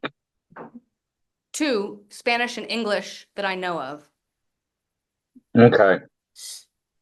All right. I was just wondering, I thought I heard somewhere where she actually speaks 3 languages, so.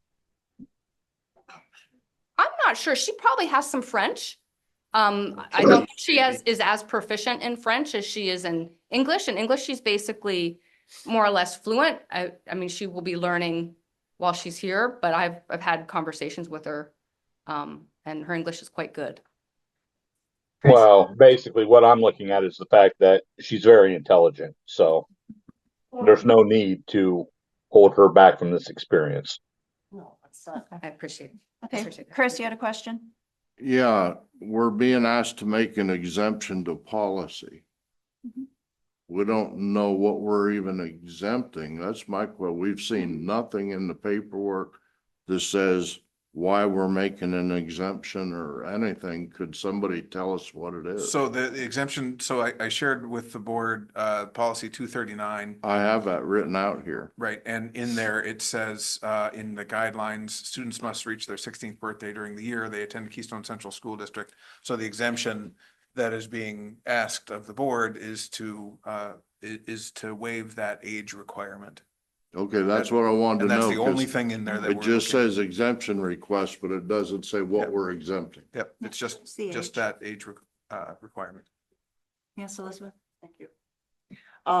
If you feel, because this policy was written years ago, if you feel like during the policy committee meeting, Dr. Redmond, if you want to think about lowering it to 15 or something due to, cultural changes, please let us know, okay? When's her birthday? What's that? When's her birthday? November. I believe November 20th, I believe. Thank you, Amanda. Next up is the UPMC Sports Medicine Renewal, just 3-year agreement that we have for athletic training services. Any questions on that? Then we have the real estate refund that we had discussed in exec. The communication agreement. I've got Okay. a bunch of questions on that. Okay. Number one, we already have in the policies the 000. Why are we making this? We've never had to have it before. Why are we changing? And then number one, if this is supposed to take place, this hasn't came even to the policy committee. It's never been mentioned. And if we're gonna institute or add to a policy, it needs to go through the policy meeting. I don't think this is intended as a change in policy. It's more of an agreement amongst the board about how we communicate. Okay, well, I don't want to read through this entire thing, but I've got things pulled up on here that we don't do, that you're Okay. telling us we have to do. And I don't agree with what's said here. It's the first line in it. It says effective communication is essential for a successful collaborative school board, fostering trust and transparency with the administration, staff, students, families, community members. That doesn't happen. There's hardly any transparency. We don't get told about things happening. Only certain members do. I'll reflect back to the mentioned Dr. Baldino said about the financial scam that I brought up at the meeting. You told us that the 2 board presidents and the facility chairman knew about it. Point of order, Well, Mr. President, point of order. I'm speaking, sir. Chris, Point he of said order. point of order, Speaking. he can make a statement. What's your Go point ahead, of Roger. order? Point of order is that, there is a misrepresentation there That's not and that, ordered, Holly. Tracy. Wow, Can I finish what I was gonna say? well, you can say what you said. Okay. Sorry, Roger, hold on. What I'm just No problem. saying is there was no transparency on that, and even the chairman of the finance committee was not involved knowing about it. So to tell us that we have to foster trust and transparency with administration and everybody else, that means everybody has to do it. Us not being told of certain things going on is just not right. If you go on further down, strengthen the collaboration between the board and the administration, promote transparency and trust in our community. We all know that that is a big issue. Scores have dropped, kids are dropping out of school or That's not going true. I'm elsewhere. sorry, scores have not dropped. That's Scores just, have not that's dropped. just untrue. I can't let that stand. Scores have not dropped. Scores have gone up. Well, the Future Ready program said we dropped to 499. That's not That's not a scores. score. Okay, well, whatever, but we did not create the problems that are going on in this school. We've only been here a year. Okay, so when you want us to do this, be unified voice when representing board's decision. We're not causing the problem. We're trying to fix it. I'm feeling like you're seeing this, communication agreement as an accusation. And I don't think I'm that's its seeing it for intent. exactly what it is. This is what we talked about at the retreat. And we Mhm. all agreed on how we would communicate and how it would be No. done. And through the school district email, when we come down here in the section, conveying questions to the board or superintendent, using the district email or text message when appropriate. And we all agreed that that's what we would Where's going the, forward. where's the transparency to the public? The school teachers, the board did not elect everybody here. The public did. And your constituents want to know what is going on, what's being spent, what's happening. And if we're doing everything behind the scenes on an email or text messages, that is not being transparent. I'm sorry. There's a whole, I'm not going to go through this whole thing because it's obvious nobody wants to listen to it. But there's all kinds of problems here, and back to it. If we're going to institute this and make everybody sign it, then this has to go through the policy meeting and through the correct channels. It's not a policy. So I really don't. Then think- why do we all have to sign it on the back? Well, you know what? If you sign it, you sign it, but if you don't follow it, you don't follow it. And Okay. obviously, Well, we have I to- see it as a way for us to improve, for the board to improve, and going forward with the big changes coming next year after the election. We So it'd have be a to good agree starting to point. disagree at all times. We have board members that have friends writing letters to the board telling us we should sit down and be quiet. We have the same person writing letters to the newspaper through our board members telling us we're subpar members or not working. I'm sorry, we didn't create the mess that we're in. We're trying to make it better. What, can you define that? You speak in generalities all the time. Can you define what the mess we're in is? Explain it We to have me. all the bullying going on. People don't want to Okay, come to again, school. generalities. Give me some specifics. I mean, anybody can say, we've got this, we've got that. Far away from. Yeah, we are going a little bit. I mean, just- this is. Is the public happy with us, Jeff? This, I think, I don't, this I'm gonna is, that's irrelevant. We're getting away from Okay. the topic Getting away here. from Then the that's top. fine. I don't agree with this. So this was how the school board, we had talked about in the retreat. Yes, Bill? Okay, I'm sorry. I agreed to nothing at the retreat. That's right. We had a form that was filled out that the gentleman from PSBA said, if there's a question, if a board member has a question about something on the agenda, how would you like that communicated? And we all said district email, those of us that were there. We said district That's email. quite different from what this thing is. Communicating through email, rather than smoke signals is one thing.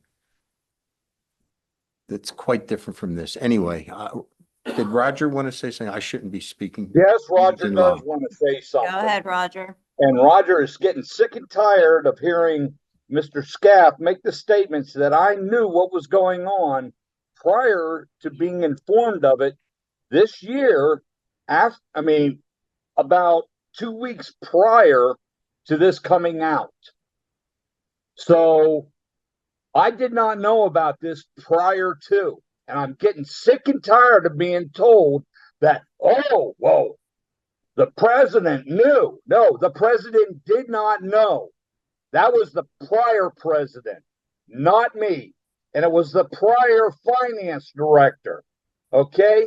And this was an ongoing investigation by the police in which, you know what, the less people know during an investigation, the less likely it is to cause a problem with that investigation.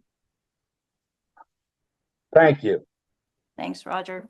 I saw this communication as agreement. This is the first time I'm seeing it being on the agenda. I don't see how we can argue about the points that are on here and how it's best for us to communicate between each other and how we should handle community concerns and be professional in board meetings. If you feel it's a mess, the board's a mess, that's fine. You can feel that way. This is one way to start improving that. And I don't know why you would be opposed to that, but go ahead, Chris. Okay. Like Roger said, I'm not accusing Roger. But like he just said, he knew it 2 weeks before this communication come out. Okay, Butch knew about it then way ahead of time. The bottom line is the board members should all have known it. We understand that you feel that way. I didn't know about it till it came out in the email. Well, That's fine. It's, Dr. Redden has said he's already improving that, changing that. The way he does things on I'd that. like to see, I'd like to know how it happened, who was involved, who the perpetrators were. We need clarity and transparency, even if it's an executive session. Okay. We need to know the answers. We still don't know the answers and the whole truth on the fake check it was sent to me. Was that a mistake or was somebody trying to set me up? We don't know the truth. That's weird because we did explain to you what the truth was. No. So I'm not sure why you don't know that because we told you what happened. Just No. because you Really don't like the explicitly, answer step doesn't by mean it's step, not the we truth. told Well, you what was going on. I've never been told really what happened other than you authorized it. That's it. Okay. Any other questions on the communication agreement? Okay. Oh, Yes, Elizabeth. I've never seen elected officials sign a contract developed by somebody else when the board never gave the directive to happen. This is my recommendation. I don't think any board member should ever sign any contract unless they get legal advice from a school board solicitor that only represents the school board. So my recommendation, never sign a contract without solicitor representation. And if we'll never have an actual school board solicitor, I'll be contacting my own lawyer. More power to you. Okay. That's a All good right. answer. Next one is Kingsbury agreement. Their special education council for the 25-26 school year. Any questions on that? That's the same as last year, right? Yes. And the next one's the special education plan that Dr. Barnhart presented earlier. Any questions on that? The only question I had on that was on the second page that stated that our enrollment was 3378. That was at the time, I think she said 23-24 school year. Okay, Mhm. that's what I was wondering. The next is the student expulsion that we had Mhm. discussed earlier. Yeah. Okay. So next section's minutes from the last work session from March, and committee meetings, various committee meetings. Anybody have any questions with those? Okay. the finance committee meeting, minutes did not reflect adequately the item discussed and dealt with that was not on the published agenda. They should be amended to show that. At the bottom of it says the added agenda item, financial transparency. Is that the one you're talking about? It says Mr. Scaff asked that all board members be included in all conversations. Yeah, that's, I don't think that's an adequate reflection of what was done. That should be just reflected that we discussed a scam that was perpetrated on the school district. Because if it's not in the minutes, it never happened. Yep. May Yes, Elizabeth. I do agree with them, when someone makes a comment, so there's some sort of context. That would be well communicated. Dr. Redmond, Mhm. Tom Cannon just sent me a message here. He wants to say something and he can't unmute. I'm sorry, I didn't We even didn't- see him on there. Yeah, Okay. we don't, He's under the T. yeah, it's hard for our tech department to know who that is, Okay. without it. So it'd be helpful, Absolutely. Tom, if you can put Yeah. your name on there, then our tech department will recognize that it's you and then can give you the ability to turn on your microphone. But, Colton, He's would you? been there yes, for a okay. while. Yeah, he's been there for a while. Well, we didn't know it was him. Right, Yeah. no, it's not always, it's not always. Go ahead, Tom, we can, I think. So- This agreement thing, correct me if I'm wrong, Frank, but you've been trying to get us to go along with this since we came on over a year ago. And now that nobody agrees to it, or at least the four of us don't agree to it, now all of a sudden you want to create a policy and make us sign it. It sounds to me like you're a little butthurt because we wouldn't go along with you. That's not Well, appropriate, yeah, Mr. Cannon. I think that's pretty out of line. This was something that we talked about in the retreat. And it has nothing to do with my previous discussion with you about that. I guess let's see how the board votes on it next week. By And the way, it's also not a policy. I'm sorry for interrupting. by the way, appropriate language is not defined in the Constitution, which you took an oath to uphold. So careful what you do. That's a violation of your oath. Oh, wow. Mm-hmm. All right. Any other questions on the minutes?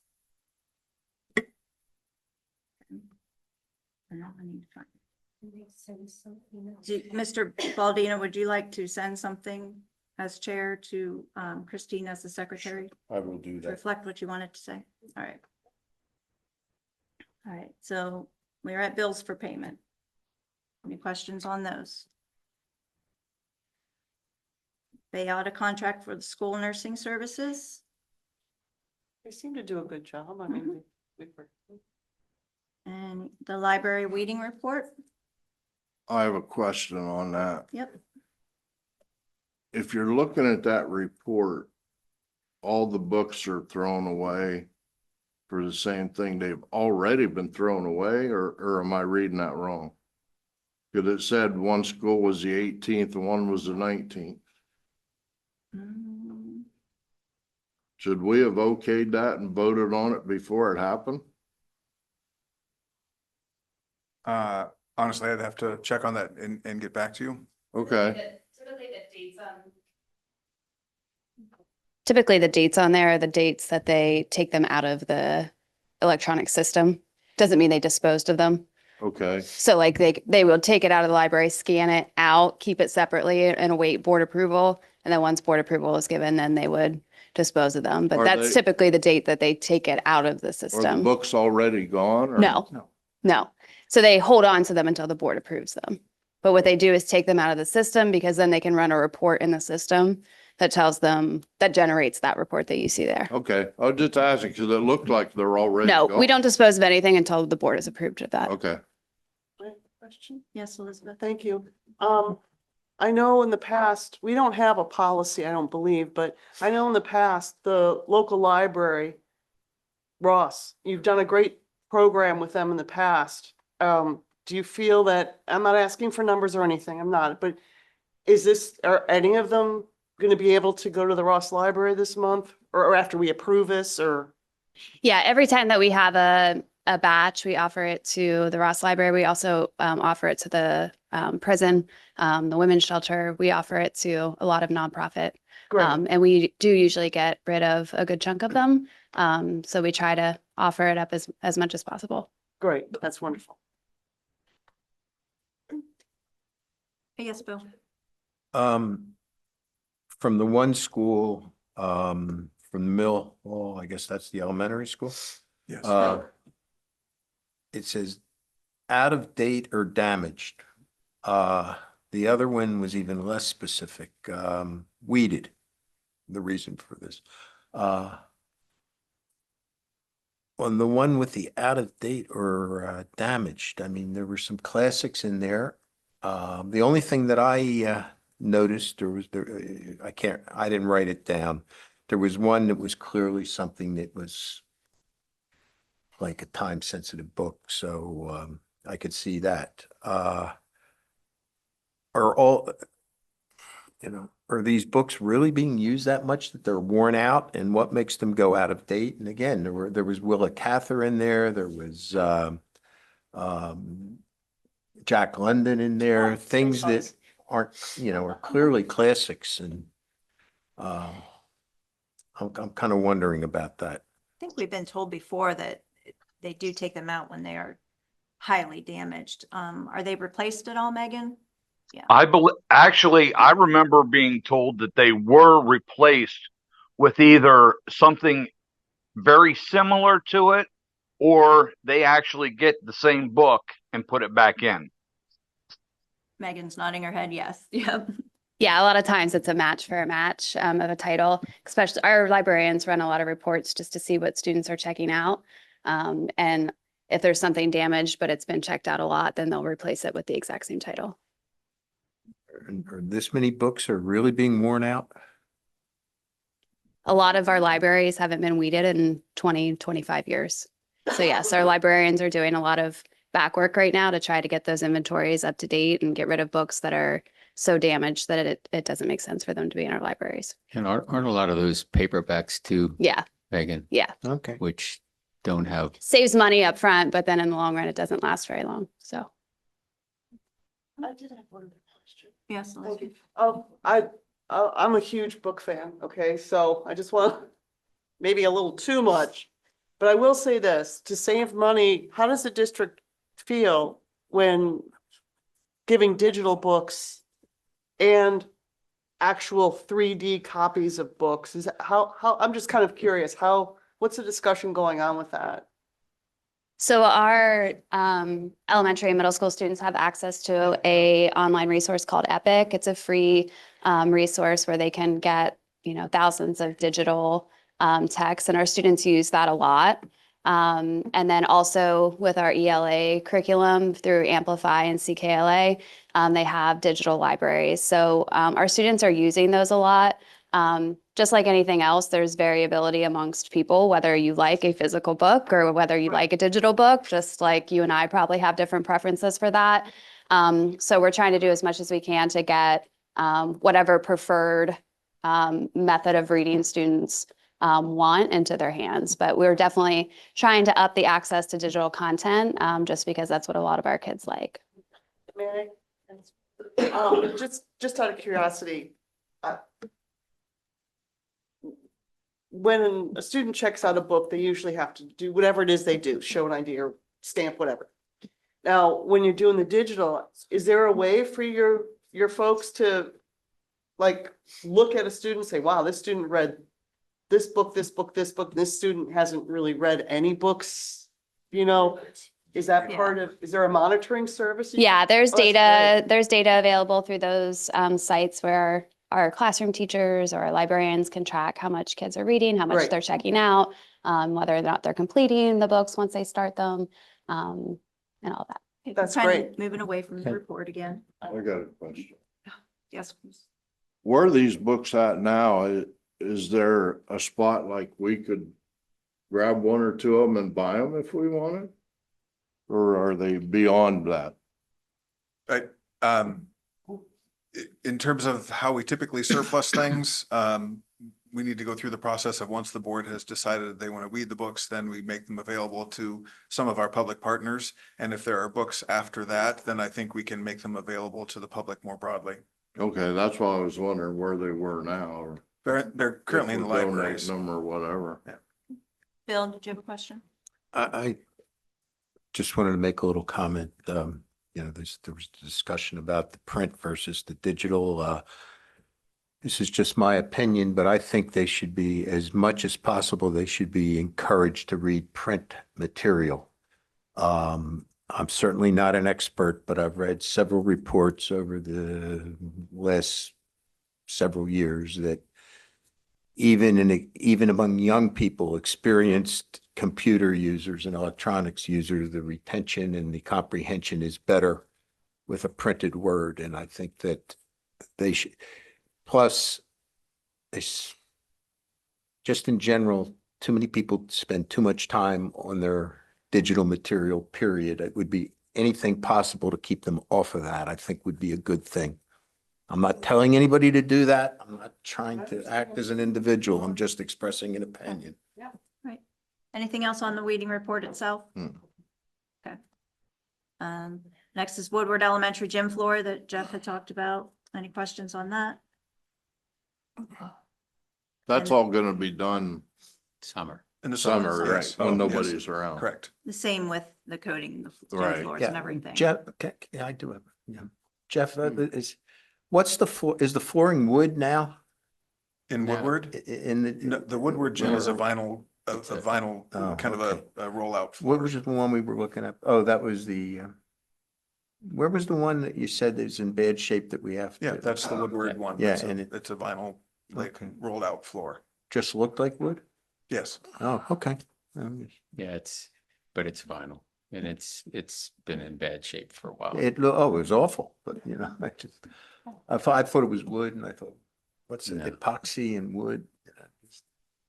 Do they recoat the vinyl? Or, No, No, that gets completely taken out, and and then then an replaced? epoxy, surface would go over the top of the concrete that's underneath the vinyl.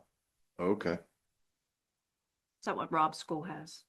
No, I believe. That's what they Yeah, did at in Rob. the basement, yeah. Okay. Anything else on the gym floors? Okay. And the Liberty Curtain playground equipment? Yes, Elizabeth?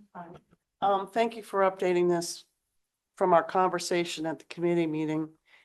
I will say this, it was very difficult for me because we had different proposals and they were all different. But one thing most of them did was they mentioned ADA compliance. So that was very, very good. But we never discussed, is there also going to have to be any fencing? Is there going to have to be a designated path to get to this playground? That's all part of the landscaping plan for Liberty Curtain. So fencing is included in this? No, it's done by a different contractor. It's not part of this project. Okay, so It's- that'll be It's not, coming later. yeah, Okay, probably before. okay, thank you. The one thing we did talk about briefly, and thank you for this update, is the rubber mulch versus wood mulch. And I will not support rubber mulch for a multitude of reasons. If you'd like to learn more, please Google it. The wood mulch is in our other playgrounds for consistency. And that upfront cost, I'm assuming the way it's written is that's the upfront cost, and then they just, like at the other schools, they just top dress it, so. Okay, thank you very much. Down to personnel. Any questions on that agenda for this month?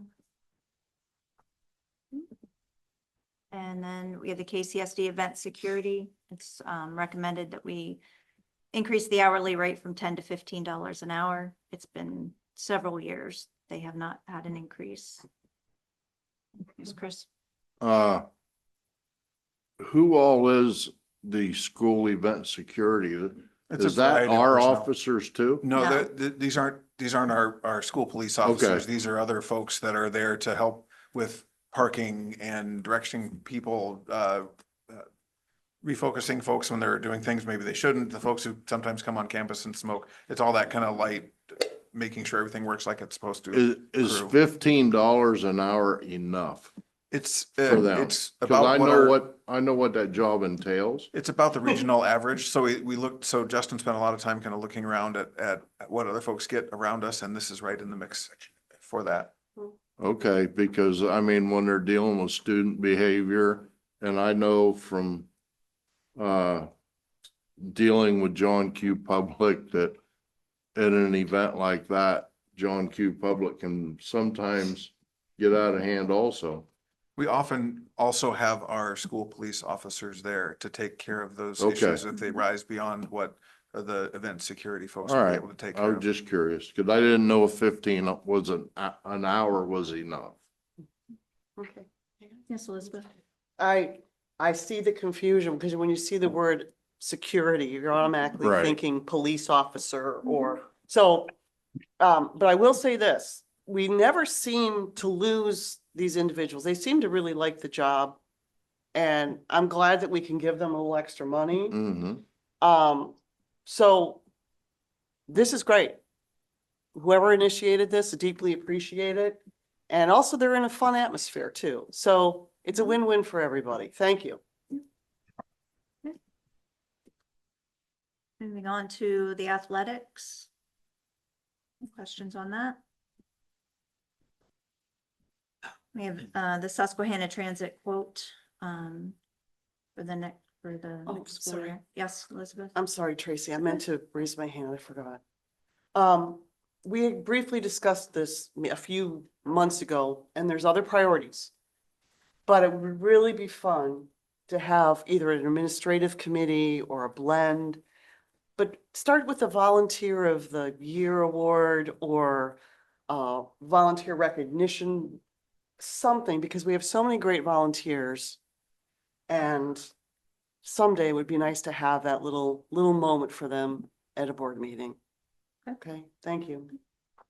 So then Susquehanna has their quote for the transportation for athletics.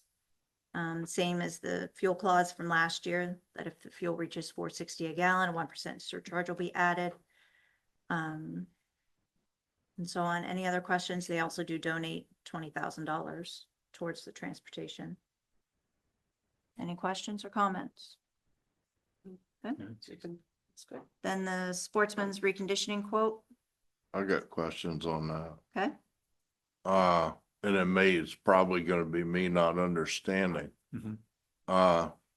There's no real final numbers on this. Yeah, so this sets the rates for the reconditioning. We won't know what all has to be reconditioned, so that if you look over where it says quantity, nothing is filled in Right. there yet. Right. Because we have to, the athletic department still has to do the assessment of which things need to be reconditioned. Sometimes it's just how long they've been in use, sometimes it's because of damage and wear and all that sort of thing. So this is just setting the rates for the reconditioning, not the final amount. Well, what caught me off guard, if you go up to the bills to pay on page 33. Yep. There's sportsman's reconditioning. Yep. For Bucktail. Yep. Set the middle school and the high school, it's almost a little over $15,000. That's Has based that on already been done? So this is the rates for next year. Okay. The bill you see is based on the rates that was approved last year. Okay, that's what I wanted to know. Okay, that's. Thanks for explaining it. Yep. Yes, Elizabeth? Thank you. If in the future, that was actually, I was really confused by this also, even though I've seen this every year since I've been here, but I've never, if it could just maybe state that this is the proposal. And I'm assuming they got quotes from other companies, or is this just something that they're comfortable with this company, if they're local? I don't know.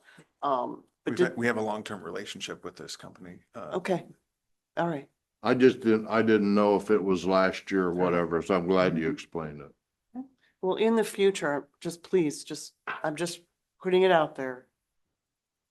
It'd be nice if things have changed, maybe next year a proposal and a little competition, see what happens. Right, and next is under negotiations, the school police security officer agreements. I think that's long overdue. Yes. I said it I think it was in the finance meeting. I said that Mhm. they needed to be brought up. I'm glad to see that, Justin. Thank you, because that's well deserved. Yes. This is a happy moment. Yeah, Happy moment. it's about time. Yes. Any final questions from anybody online? No, I don't have any. Thanks, I got Paul. one. None for me either. Me neither. Thank you. Okay, Chris. Back in January, we saw the Baker Tilly preliminary audit. When are we gonna see the final? That was emailed to you 2 weeks ago, Okay, last week. I don't know, recently we received that and I emailed, I think it was sent to me and I forwarded it to the board. okay. Did, was any of the mention of this stuff, the 881,000 in the audit on it? Cause I don't see it. So the audit was for a previous year, not current year. Okay. All right, I'm just curious. And the only other thing I got is, are you gonna continue on with those community meetings you were doing? I've been asked about it, that's why I wanna know. Cause you did mine. Yep, I still need to connect with some other board members about finding a appropriate time and place. Okay. All right. I have a Can we motion go for home? adjournment. Motion to adjourn? Chris? I'll second that.